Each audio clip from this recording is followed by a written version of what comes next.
Listeners, my name is Shannon Cooney from Merrick Property Group Real Estate Agency and a very proud sponsor of the Para Cave podcast. If you own a property in the Penrith LGA or Lower Blue Mountains and would like to know what it's worth in today's market, give me a call on 0421 588 445. Broadcasting live from the Para Cave. Hello and welcome to another bumper episode of the Para Cave podcast. My name is Troy Warner and I'll be your host this week and every week. And this week I have a really interesting chat with a person called James Cairns. Now, you may not have heard the name before, so it's an even more reason to listen to the podcast. But I've invited James on to have a chat on the podcast because not only does he work in the marketing team at the club that I love, the Parramatta Eels, but he's also the president and player for the Thailand Rugby League team. And this Saturday, the 25th of February, they have a game on against Japan at New Era Stadium in Cabramatta, which is Junior Paolo's former home ground. And as I said, that's at 3 p.m, the 25th of February, and it's against Japan. So if you're in the area and you want to watch some great rugby league, with no NRL on this week, the break before the competition starts, head down to New Era Stadium and take a look and watch James and his teammates in action against Japan. Welcome to any new listeners that have discovered the podcast lately and had a listen. I encourage you not only to subscribe and listen to the podcast, but check out the back catalogue as well with some interviews with some real legends of rugby league. And also let me know what you think by leaving a rating and review on the podcast platform that you listen to. Now, a question for everyone else as well. Did anyone happen to watch the YouTube podcast at all of myself with my chat with Joel from League of Inches, telling my story? Put that up last week on YouTube. So if you haven't, please subscribe to the Para Cave podcast on YouTube, as I'll be dabbling in putting in some content on there in both the forms of short clips from each week's chats and also the full episodes broken into 2 parts. Also coming soon to the Para Cave podcast, there will be some hats and merchandise that will be available to purchase as well, and I can tell you, I reckon they look great. So stay tuned to the social media channels for details on how you can get your hands on one. Some exciting stuff there with Para Cave podcast merchandise. And speaking of merchandise, welcome once again to BTZD Clothing, customised teamwear, sports clothing and apparel. More details about to come. Stay tuned for that one as well. The possibility of some Para Cave podcast merchandise in the way of some clothing apparel. So stay tuned for that one. If you're interested in any team sportswear, simply head to www.btzd.com.au for more details and see what they can do for you, and tell them that you heard about it on the Para Cave podcast. Thank you very much, BTZD Teamwear, for coming on board with the podcast. I really appreciate the support. And to the other sponsors of the podcast, this podcast wouldn't be possible without the help of them. Major sponsor Jack's Pale Ale, exclusively available at Parramatta Leagues Club in the club shop. And co-sponsors Shannon Cooney from the Merrick Property Group. Also Bo Cook from Loan Market, your local Penrith mortgage expert. How do I know that? Well, I know firsthand Bo and his team will get you that best deal because I have that personal experience. You can contact Bo today on 0401 213 236 and get in contact today for a free chat and see what Bo and his team can do for you. And again, let him know that you heard it here on the Para Cave podcast. And introducing new sponsor, Brightside Detailing and Ceramics. Scott is a certified detailer with 20 years experience in the industry. He does everything from car detailing, paint correction, ceramic coating, and also headlight restoration. And again, I've had that personal experience of a job well done, having my headlights restored on my car, and it was mind-blowing, the difference from what they were to what Scott made them look after. So contact Scott on 0449 544 086, and again, let him know that you heard it here on the Para Cave podcast. But enough of me talking, because I'm sure you are interested in hearing James's rugby league story, both working and playing. So as Hindy says, get a beer, coffee, whatever you want. Sit back, relax, and enjoy, and let's get straight into it.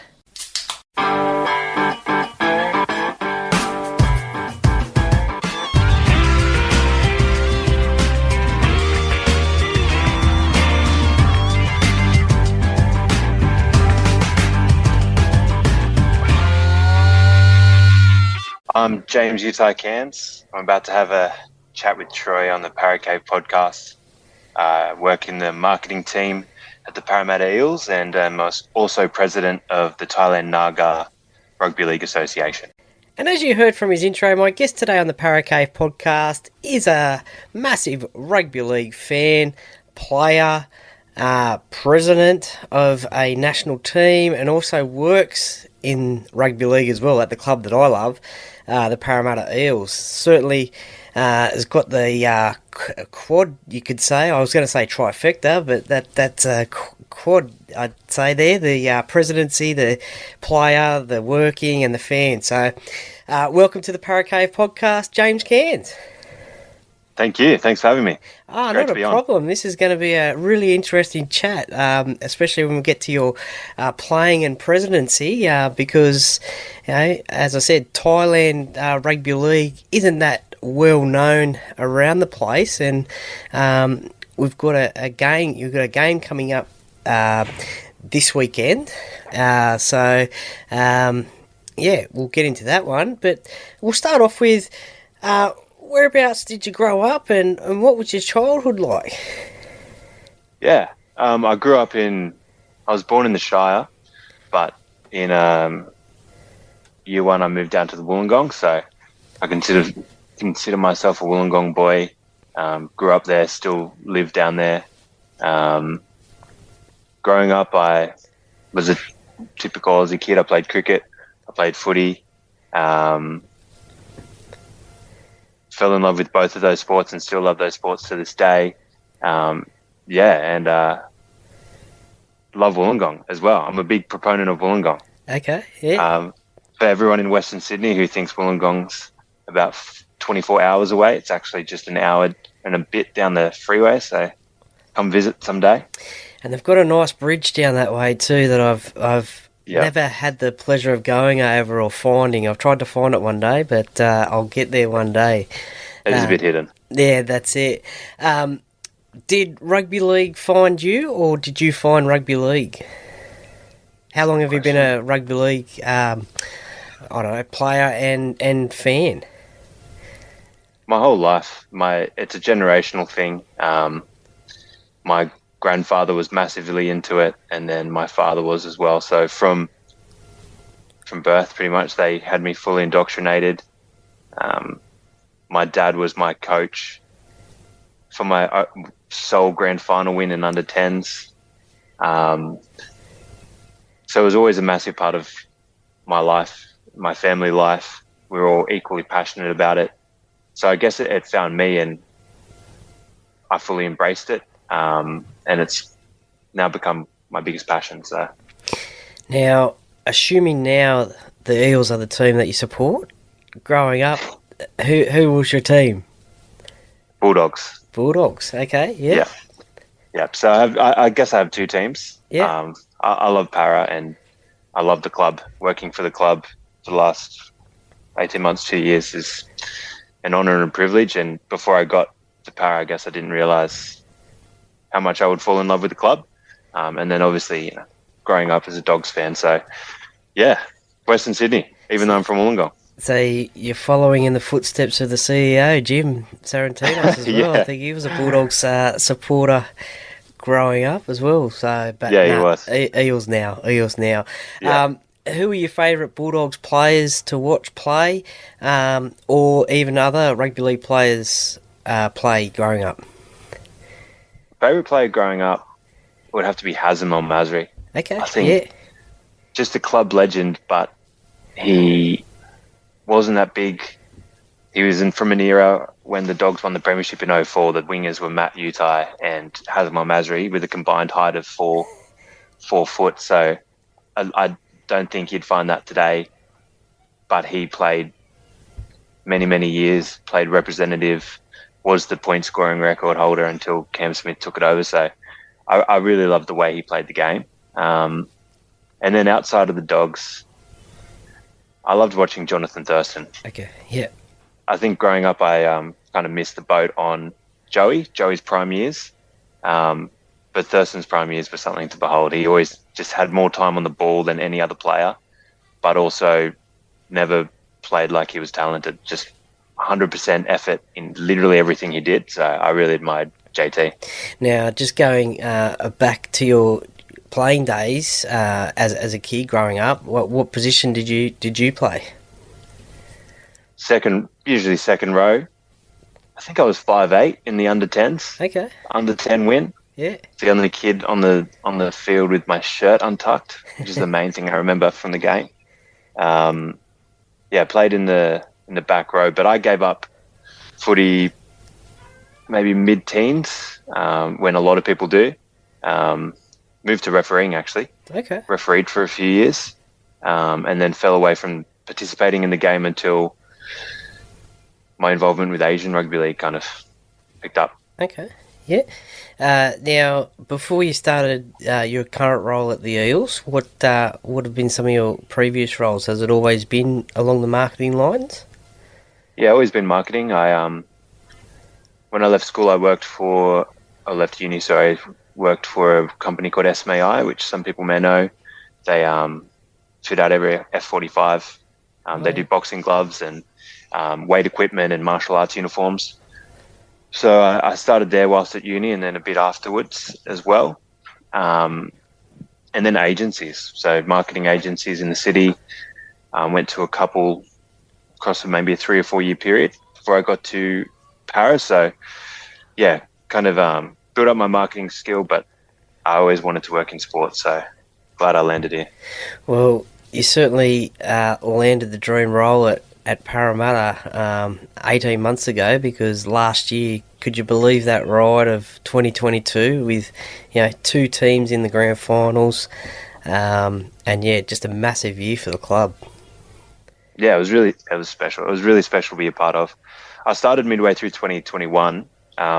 Like as soon as I started, the boys went to Queensland, so it was very separated because they were in the bubble.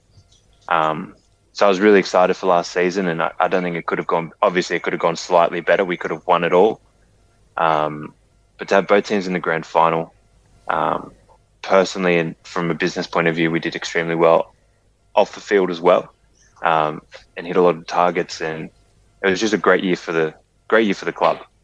I literally have my grand final accreditation hanging by my bedside, because to do that in your first year. Something we as a club we hadn't done since 2009, so it was really special to be a part of. Yeah, no, definitely. Well, speaking of some of those achievements, what have been some of your marketing ideas that you've thought have been a winner that has come through? Oh, I can't take credit for anything. I work in an amazing team. I'm in the ad. People may have seen the membership ad.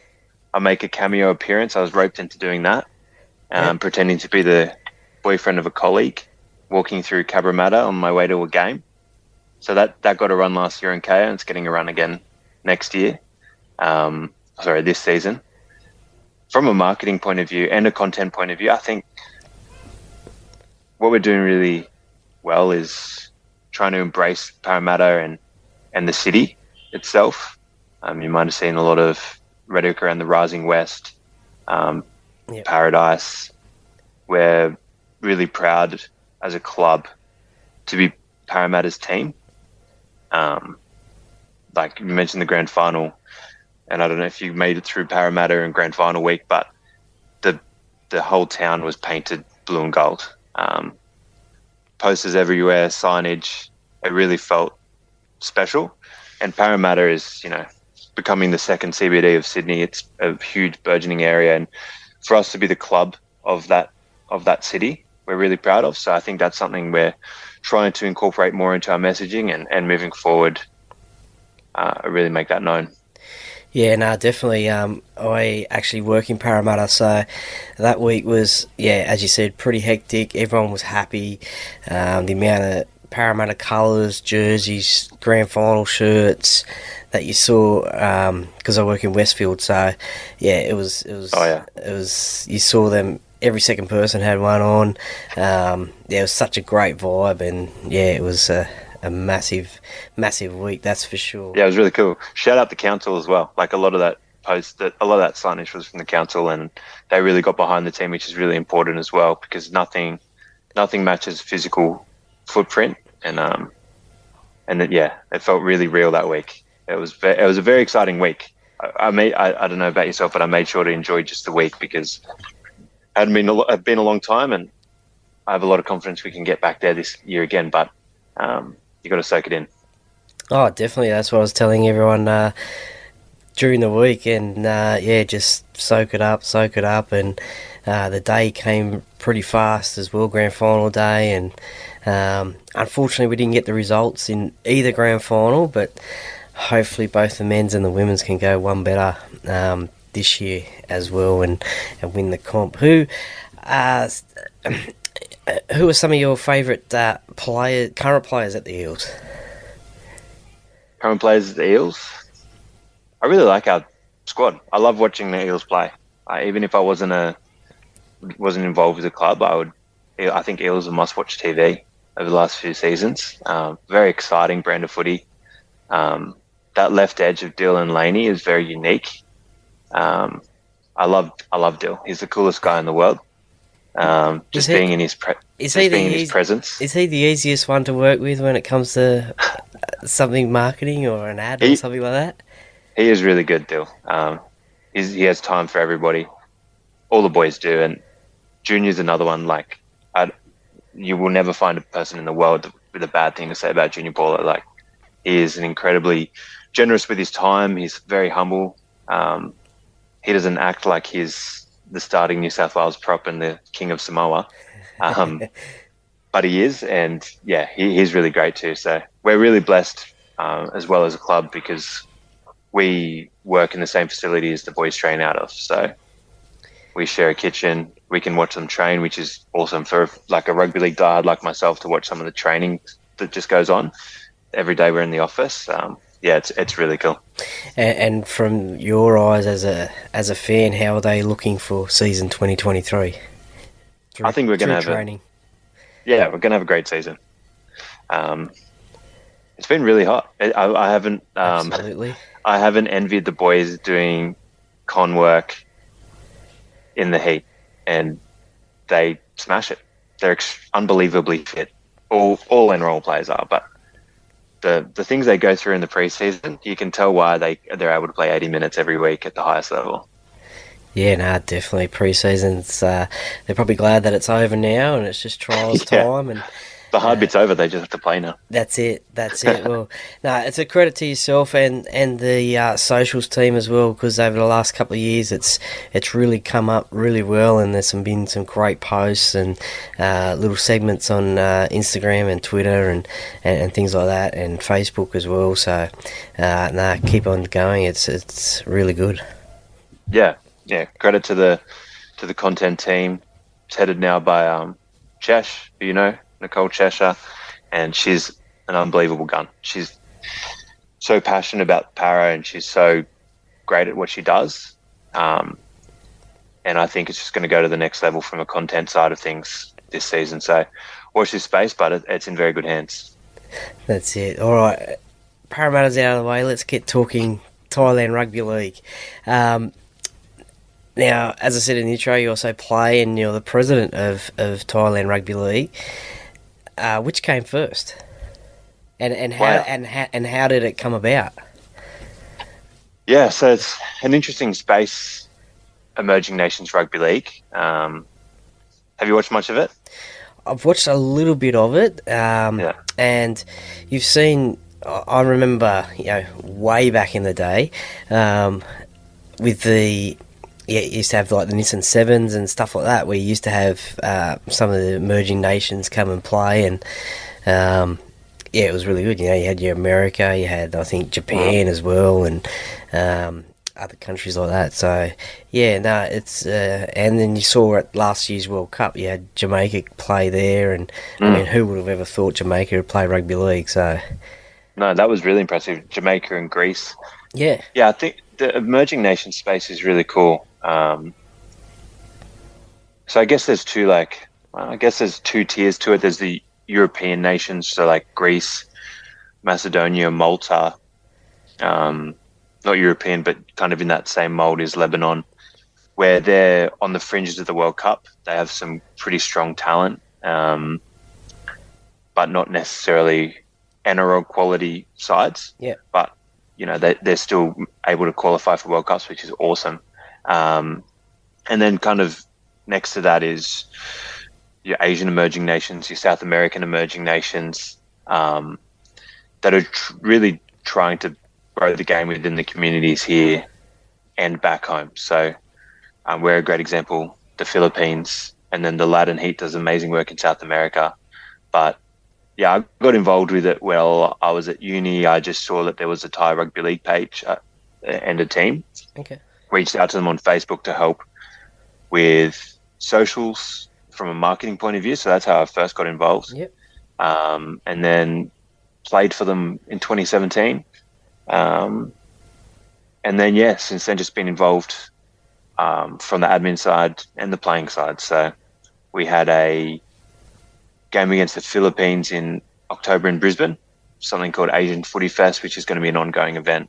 That was awesome. So just trying to build, after COVID, all community rugby league stopped. So just trying to build off the momentum of that at the moment.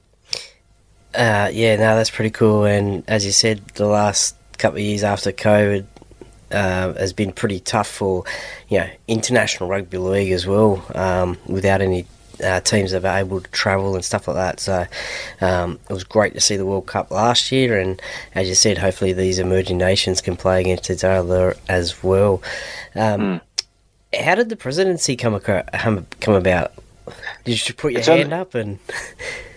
Yeah, it's only a fresh thing, really. Like the way it was working was, there was some guys who were running it for the kind of that long period up until 2022. Is that last year? Yeah, and they did a great job of building a strong base of players and a name for Thai rugby league. And I guess they kind of wanted to step away because they'd been doing it a long time, and this is a very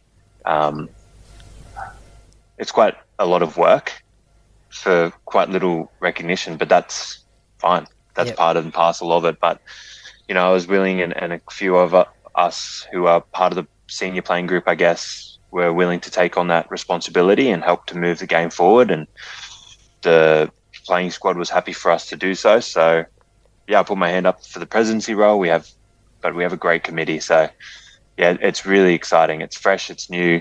Cannot wait. The game's next Saturday, by the way. It's Feb 25. Yep. So, February 25, Thailand take on Japan at New Era Stadium in Cabramatta at 3 o'clock. What are you expecting from the Japanese? I'm not sure.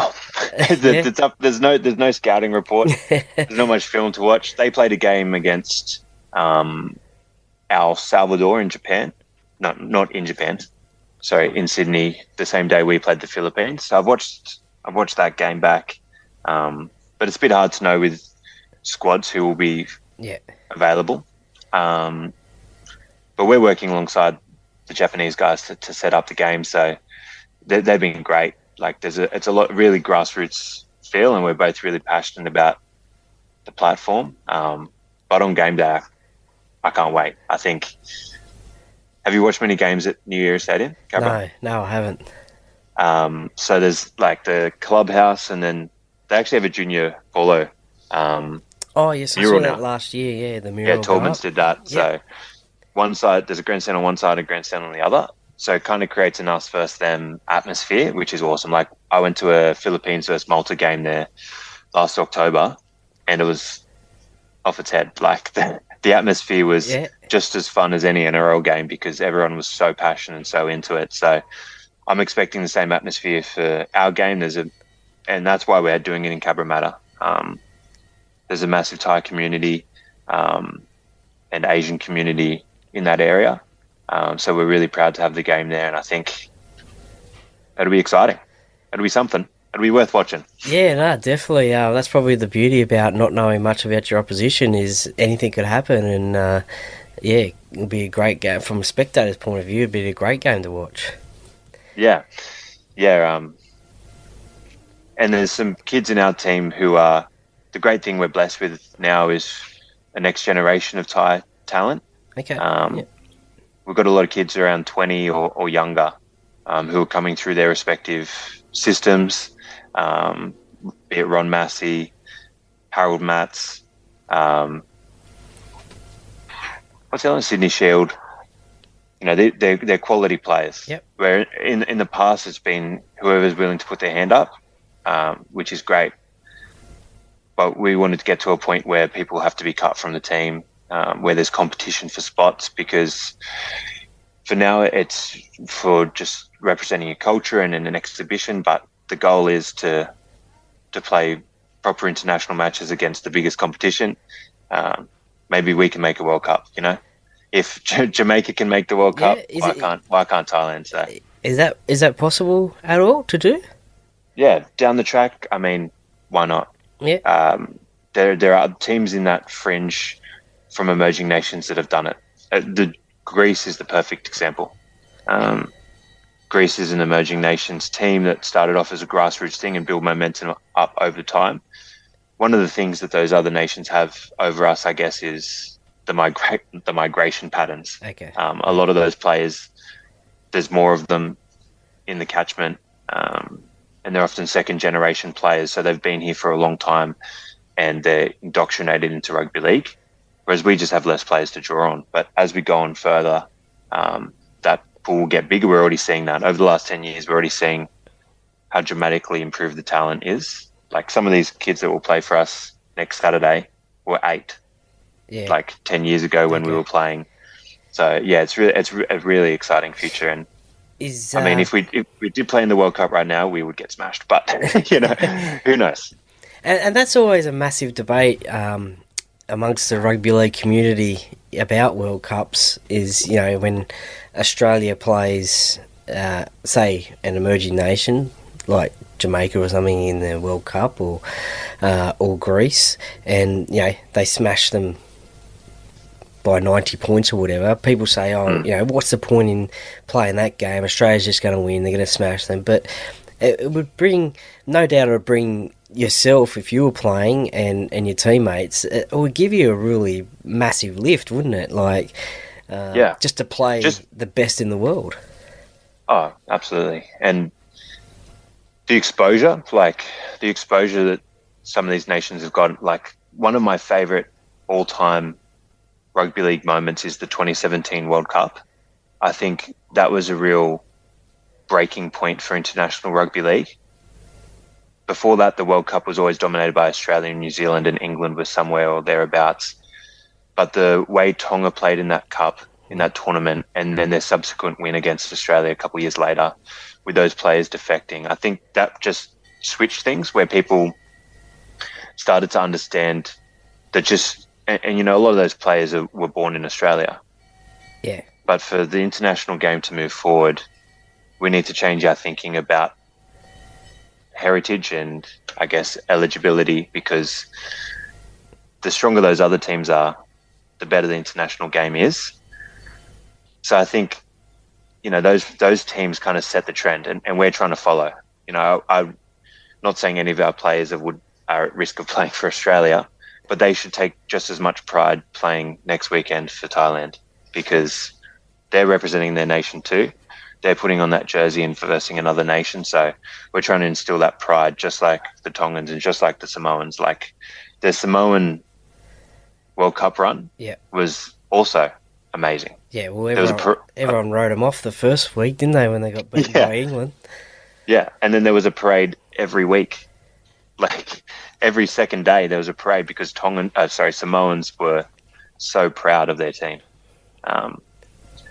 So yeah, there's great molds to follow in international rugby league, and I think it's really, really exciting. That's it. So at the moment, I think Thailand's ranked 38th in the world. Is that correct?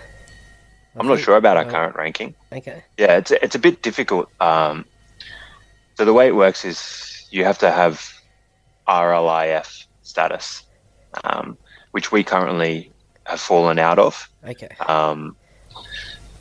Because over COVID, it was really difficult to maintain, and a component of that is domestic competition. Okay. Ah, yes, with our ranking. Yep. So yeah, a part of that is having competition in your own nation. Okay. And that's been really difficult over COVID, purely because, a lot of the administration sits in Australia and couldn't get to Thailand, and then Thailand couldn't play any rugby league. So we're hoping that our games here over the next 12 months lay a really strong platform for us to go back home and set up a competition in Thailand, which there has been many times previously. There's actually a Bangkok City Eels, I think. Yeah, oh, I've really? got the jerseys in my cupboard. Yeah, I'll post those up. Blue and gold? Yeah, I'll send you a photo. Yeah, nice. Yeah, blue and gold. So we've actually got blue and gold in our kits this time around. So that's just a coincidence, but oh, maybe they could become our sister nation or something like that. That'd be great. Yeah, no, that'd be good if definitely if the goal can be to get a home country competition getting up, and then getting that status to play, get that ranking and stuff like that. So yeah, that's our most pressing goal. We want to be back where we're playing for points, for RLIF points, so we can keep climbing up that ladder and get bigger and bigger. So then, obviously, all of your players are Australian-based with Thai heritage. Is that the same for the Japanese as well? Would most of those be Australian-based, or? Can you hear that? Yeah. Sorry, there's a bird right next to my ear. Yeah, so that'll be the majority of players on both sides. So this game it's a great initiative by the New South Wales Rugby League. They've started something called the Heritage Rugby League. Okay. So this is a heritage game. So it's basically been set up for them as an initiative to make it easier for nations to play, because setting up an official test match is quite difficult. And there's a lot of red tape to jump through. Yeah. And, it can be difficult. It can be a risk sometimes to lose momentum because of the difficulty of setting up those games. So for this game, I think they'll have a majority of Australian-based with Japanese heritage, and same for us. But in the past, for both teams, there's been players from the home nations. Okay. And we also have players in New Zealand, players coming down from Queensland. So, yeah, a bit spread out, but mostly heritage players this time around. So which other emerging nations, like in Australia, will you guys be playing over the next 12 months? So we have the 2 games lined up for this year, playing Japan obviously next week, and then India in October. Yeah. So the Indian Jungle Cats, and that will be as part of Asian Footy Fest, which is it was the inaugural event last year, but it'll be a bit of an ongoing event in Brisbane, which is really cool. Dom Morden, shout out to him, is really instrumental up there in pushing that, and Queensland Rugby League themselves are getting behind that as well. So we can't wait to get up there and be a part of that again and play against India, which is a really good opponent for us. Is that like a sort of magic round sort of day or weekend, where everyone comes together and... last year it was a triple billing. Okay. So it was Southeast Asia, like a united ASEAN versus India, there was a girls' game between the Philippine Sampaguitas. They're great. Okay. They just actually beat Greece a couple of weeks ago. Beat the Greece women. So the Philippines women are doing amazing things. And then the main game was Thailand versus Philippines. So the idea is to get as many Asian nations on one day as possible and make a festival out of it, which is gaining more and more traction. So who would Thailand's biggest rival be? Like, who? You know, obviously you got like Parramatta and Penrith, but who would Thailand's be? It'd be definitely the Philippines. Okay. The Tamaraws they're a great organisation and they're doing a lot in the emerging nation space. There's been quite a few games across the years. Our game in October actually was a 10-year anniversary of the first meeting. All right. Yeah. And there was a lot of feeling in it. Going into it, I wasn't expecting. I don't know what I was expecting, but it meant a lot to both sides. So there was a bit of argy-bargy, a lot of passion. Yeah. So yeah, Philippines, because in that Asian space, Thailand and Philippines are probably the two biggest countries, especially in the mainland of Asia. So yeah, it's I can't wait to play them again. And we need to get a bit stronger. They've got a great team, but I have full confidence that we can really take it to them again. So yeah, Philippines is our Penrith. Okay. Yeah. Fair enough. What are their colours? They've got like quite a traditional design jersey. Okay. So they wear predominantly white, but with notes of like blue and orange. It's quite a cool jersey, actually. Yeah. Yeah. Nice. Is that game last year your favourite memory for playing for Thailand, or was it the first time you ever played for them? Yeah, I think last year. Because we played in Brisbane, and that's why we can't wait to do it again. It was like a camp atmosphere, and we got really close as a playing group. Only a few of us lived in Brisbane, so the rest of us travelled in, stayed together, ate together, trained together, and then played. And it felt like, it's far removed from an Origin camp. Yeah. But that camp environment was really awesome. And I think without that game in Brisbane, I wouldn't be here as president. We wouldn't be here as an organisation, because the most important thing in footy and anything is that bond. And we definitely have formed that. So, yeah, running out against Philippines in October was awesome. Yeah.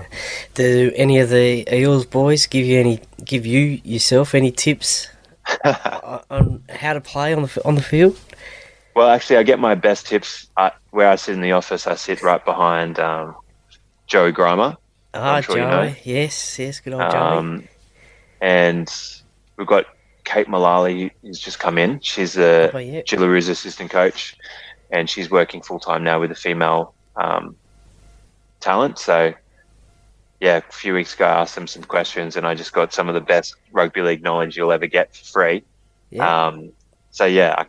They've been a massive help to me, and it's really cool to be in amongst such amazing rugby league knowledge. Like the players obviously sit on the other side, and we don't interact with them as much day to day. But sitting next to Joey, Isaac De Gois, Nathan Brown, Kate Mullally, like you absorb a bit, and then if I have a question, they're super happy to help. So that's going to be a good asset to me. Hopefully, I can do them proud. Some massive rugby league knowledge there. Do any of your workmates will they be out there on Saturday watching? Yeah, I hope so. I've enlisted our videographer to shoot some content too. So, yeah, I think there'll be a few from the office watch me. So I better play well, otherwise I'll be hearing about it. You'll be right, mate. You'll be right. Maybe Junior will go back out there as well, being his home ground. You never know. If he's there or not, his mural is. So I won't want to let down the face of Junior. Yeah, that's it. So how do you guys go about training?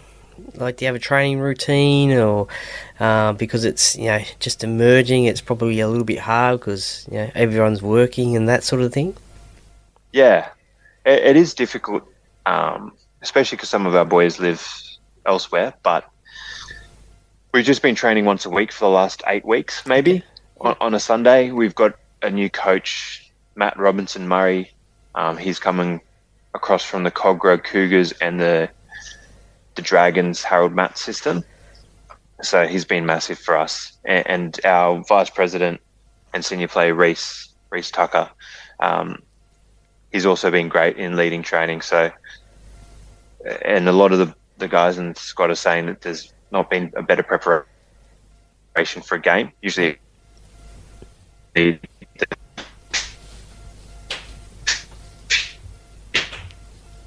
few weeks before. Yep.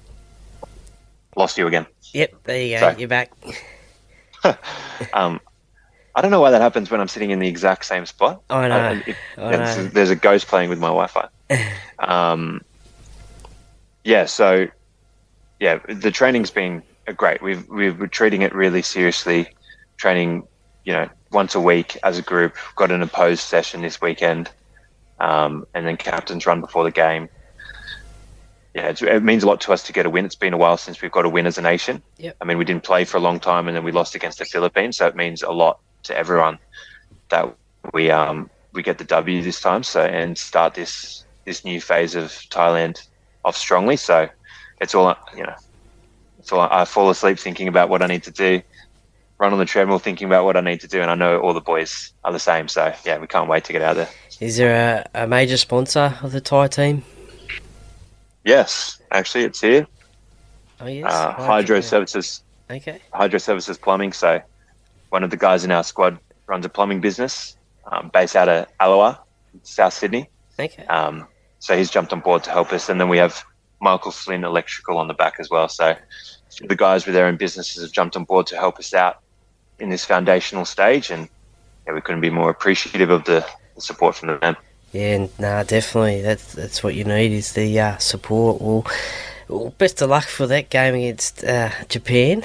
As you said, hopefully you can get the W. And it's great to see emerging nations and rugby league played at this time of year. Obviously, in the NRL you got trials, but just different types of rugby league played, and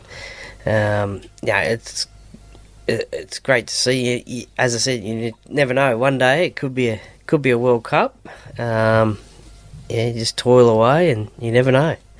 That's the dream. I won't be playing, but if it ever happens, still might be president. And I'm a part of it. Even if I'm not a part of it, I'd be extremely proud. So, yeah, that would be really cool. And you're right. We feel there's no trials next week because it's the week before round one. So there's a gap in the market. That's right. So if everyone should you're get out feeding there for some footy, get out to Neera Stadium, Cabramatta. Perfect time. Great atmosphere, Asian footy. Perfect. And then you can go straight to the pub afterwards because the pub's right next door. So perfect. Perfect time to put on a rugby league game when there is none. Yeah, exactly. It's the only rugby league in Sydney. That's not true, but that's what we're going with. That's it. Well, we'll wrap things up with the personality questions, a set of 6 I like to call them. Nice. Well, you probably already answered the first one before. Outside of rugby league, what's your favourite sport? And I'll chuck in and outside of cricket as well. Is there a favourite sport outside of those two? Yeah, Muay Thai.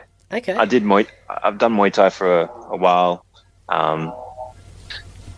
love Muay Thai. Love watching it, training it. It's a really great, and I think a lot of people with Thai backgrounds who train it, it's a very strong connection to culture for us. So, yeah, I love Muay Thai. The only fighter I know in that form is John Wayne Parr. Yes. That's the only most famous Farang fighter. Yeah.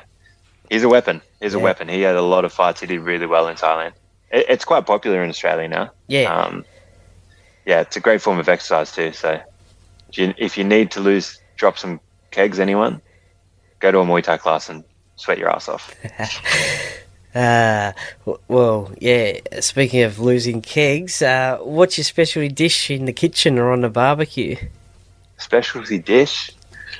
My partner what's the one is you're known Italian. for? Oh, Italian background. So I should say something Thai, but it's just not true. My my signature dish is a carbonara. Spaghetti carbonara, fettuccine carbonara. Nice. Gets requested a few times. been perfecting it over the years. I'm not that good a cook, but I do an all right carbonara. Okay, nice. Yeah, no, I couldn't do a carbonara. I'm a bacon and eggs or a steak or sausages on the I barbecue. see you on the person. barbie all the time on Instagram, mate. Yeah, that's it.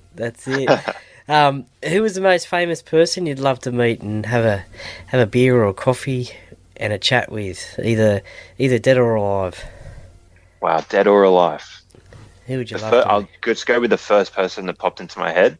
LeBron James. Yeah, just I'm a recent. massive. Recently broke the point scoring record. I love basketball. I play as well, and he's just incredible. I mean, for someone to come into the league, I was actually thinking about rugby league comparisons for LeBron. I think Ben Barber. Ben Barber came into the league with so much promise and so much hype, and he obviously had a strong career at the start, but it was really difficult for him to maintain that. LeBron's done that for 20 years. Yeah. He came into the league, people telling him that Hall of Fame, anything else but the Hall of Fame was a failure, and he just broke the point scoring record. I mean, he's amazing. So, and he also seems like a great dad, which is cool. He just seems like a really cool guy, LeBron. So Is he the GOAT? he's my GOAT. Okay. I mean, That's the a massive GOAT, debate going on at the moment. I know, with him and MJ. It's just, it's tough because it's who you saw. I didn't see Jordan play. I didn't live through his dominance. So I can see highlights and people can tell me how great he was, but I've lived through LeBron's greatness, and it's been awesome. I really hope he just keeps going. I love watching him. Will he crack 40,000 points, you reckon? Oh, easily. I reckon he's got maybe 4 years left in him, and at his current production, because he'll want to play with his eldest son, and I think his eldest son gets drafted 2 years from now. Okay. So he's still got a lot of basketball left in him, and he's still playing really well. So who knows? Would they be the first father-son to play in a team in the NBA? Yeah, I think in the NBA. Yeah, that's a massive... In the same team. Yeah, there's Yeah. been plenty of but not at the same time. Yeah, but at the same time, that'd be a massive Yeah. achievement. Be awesome. Now, say if you're in the jungle, say like I'm a celebrity, get me out of here style. Which 3 luxury items would you want to have with you? What could Luxury items in the jungle. What couldn't you do without? What would My you want to? Yeah, okay, yeah. Yeah, definitely addicted to that. And then to go with that, headphones. Just I get bored so easily. Yeah. I think the jungle would just be send me into a frenzy in my mind. So I'd need that stimulation. And then the third item, which is luxury. That's very tough. I love this doesn't even make sense, but I'll say it anyway. Google Home. I love my home is completely smart. I can talk to every device, ask it to play me music. So my Google Home, even though it would have no reason to be in the jungle, but that pops into my mind. So yeah. Fair enough. Which well, this might be a bit difficult, but which 3 current Eels players wouldn't you want to be stuck with? Wouldn't want to be stuck with. No. I can't answer that question. Yeah, no, fair enough. In case it gets, I'll go NRL players in general. Okay, yeah. How about NRL players? Yeah, NRL players from other NRL clubs. players in general. I wouldn't want to be with just anyone who's really big, because I feel like they'll eat a lot of food, take up a lot of space. So maybe not Nas, Jared Reel or Hargaves, Tino, the big boppers. And I'd be scared about saying the wrong thing, Okay. especially Jared. Yeah. So yeah, I'll go those 3. Yeah. Those 3. Fair enough. Growing up, what was your dream job that you wanted to do, or you wanted to do but never got around to it? Never, yeah, You did something else. probably playing footy. Okay. Yeah.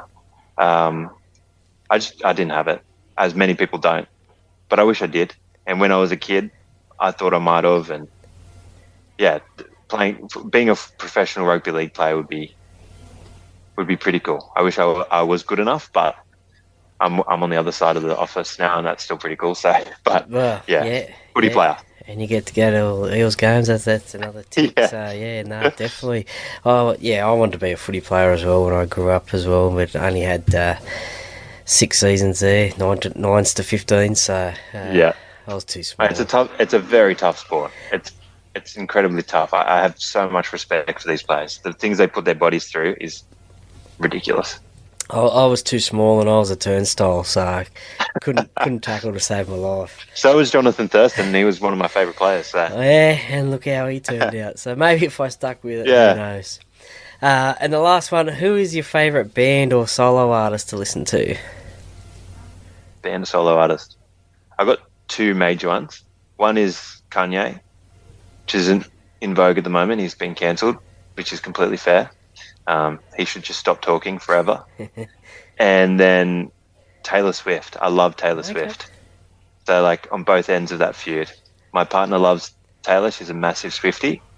And maybe like 5 years ago I got into it, and now, like, I'm obsessed with Taylor Swift. So, not your typical rugby league fan answer, but... No, I would have thought, well, I'm an 80s rock guy, so I would have said something like Cold Chisel or AC/DC.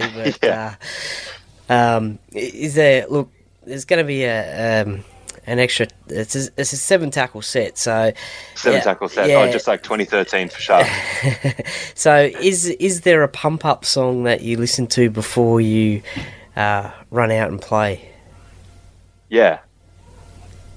I don't know if you know rap Nas. Not really. Rapper from the 90s, Illmatic's the album, and it makes me feel so gangster, even though I couldn't be less gangster if I tried. Just like 90s rap, the beat gets me going. Oh yeah, I'm in it now, I'm in the zone. So I like that. No, fair enough. Get you pumped up, get you in the zone, and when you cross that white line, you're taking out players. Hopefully. Or being taken out, either. Nah, you don't want to be taken out, you'll be taking them out. Well, James Cairns, thank you very much for your time and your chat today here on the Para Cave podcast. I really appreciate it. Enjoyed it. I appreciate your time. It was a great little insight into Thai rugby league, and talking to a player who's actually playing for them as well. So, an emerging nation. Also, a little bit of a chat about the Parramatta Eels as well. Good luck in the game against Japan, and no doubt I'll see you at round 1 at CommBank in about 14. It'll be 2 weeks. 2 weeks from tomorrow. That's right. Yeah, back in paradise. That's right. So thank you very much for coming on the Para Cave podcast today. Thanks. I really appreciate it. Thanks for having me on. It's been a pleasure.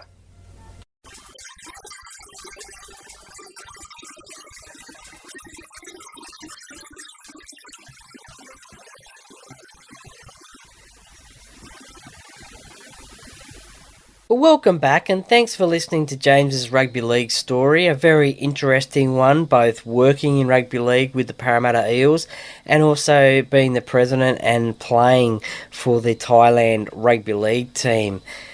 We wish James and his teammates at the Thailand rugby league team all the best of luck in this week's game against Japan. And listeners, if you want to watch a bit of international rugby league, head to New Era Stadium in Cabramatta this Saturday, the 25th of February, to watch the game beginning at 3 p.m.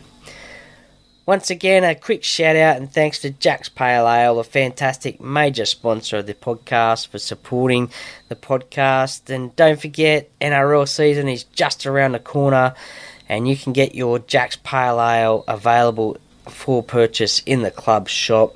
It's perfect for that Eels fan because it's got the logo on the can, or even that beer lover as well. So drop into the club shop and get some today. And if you're a Parramatta fan, you can also get your Parramatta merchandise there as well. But also keep an eye on the social media channels for what's happening at Parramatta Leagues Club each and every week. Thank you also to co-sponsor Shannon Cooney from the Merrick Property Group, who you hear at the top of the podcast each and every week, and Bo Cook from Low Market. Once again, his contact number is 0401 213 236. Get in contact with him today for a free chat and see what he and his team can do for you, so you can get on top of your home loan, and he will find you that best deal. And if you want that shiniest and cleanest car in town, contact Scott from Brightside Detailing and Ceramics. You'll find Scott on Instagram and Facebook, but you can also contact him on 0449 544 086 and let him know that you heard it here on the Paracave podcast. Please support these businesses that support the podcast, that help bring you quality entertainment each week. Share the love on socials as well.